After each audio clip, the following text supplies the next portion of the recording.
Hello from Prayer Relay, and today we're going to be talking about the Daniel's fast. Daniel's fast.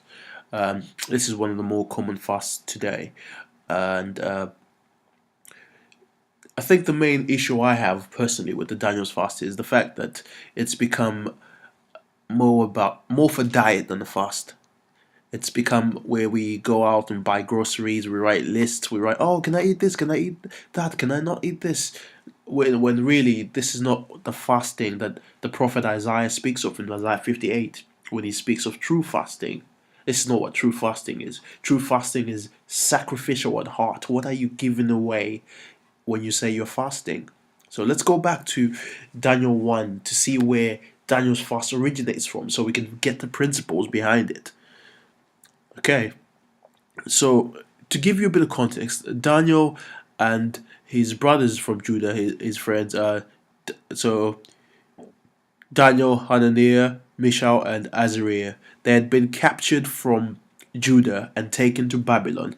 And the criteria for capturing these people were they had to be young men without physical defect, they had to be handsome, showing aptitude for every kind of learning, well informed, quick to understand, and qualified to serve in the king's palace. So essentially, the king took men from Judah who were young, handsome, smart. So he took the best of the young men from Judah and brought them to Babylon to be prepared for his service. So they'll be trained for a while and then put to serve the king in his palace.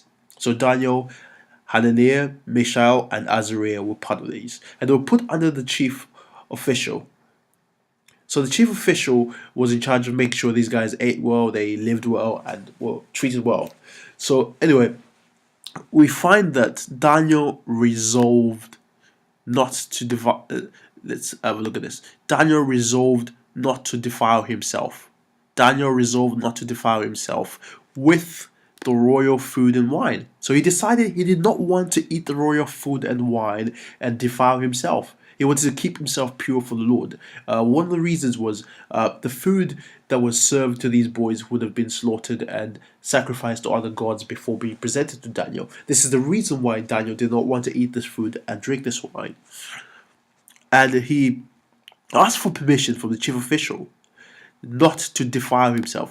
Remember, defile himself. That's the key thing that caused Daniel not to want to eat this food. He didn't want to defile himself.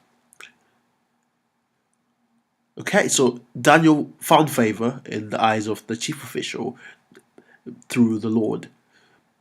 But the official said, I'm afraid my lord the king, who assigned you food and drink. So the king assigned the food and drink for these guys to eat. Why should you see you looking worse than other young men your age? So Daniel then says to the guard,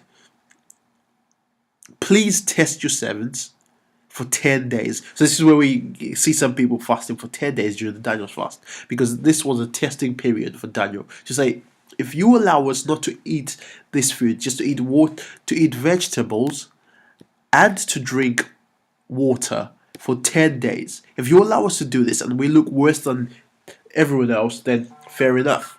But allow us to do it, and if we look alright, then let us not defile ourselves. So then the appearances will be compared after 10 days. So he agreed and he tested them for 10 days.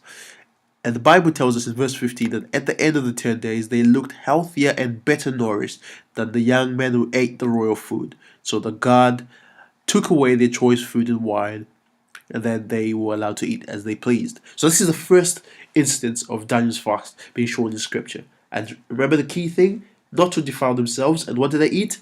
They ate vegetables, nothing but vegetables to eat. Nothing but vegetables to eat. And nothing but water to drink. So it's as simple as that. They ate vegetables and they drank water. That's it. That's it. And then the second time would be in Daniel 10.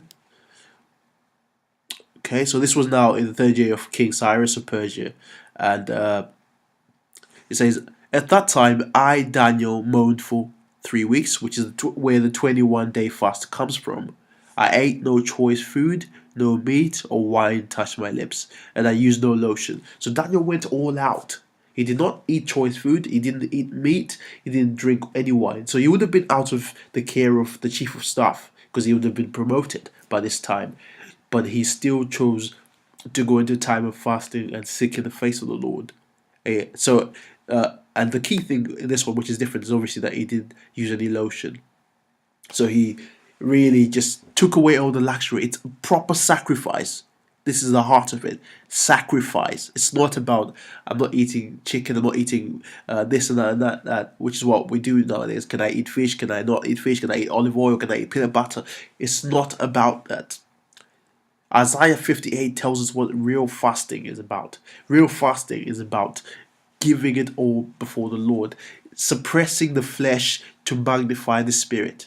That's what real fasting is about. And this is what Daniel was doing within his context. And another thing is, with the Daniel's fast, you got people who are living under the bread line. And how do these people do a Daniel fast?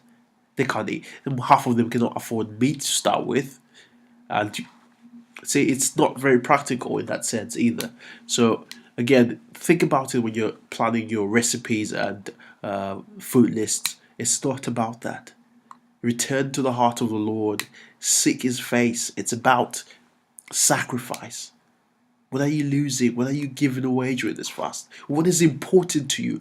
The Bible tells us that King David said, I will not give to God a gift that costs me nothing.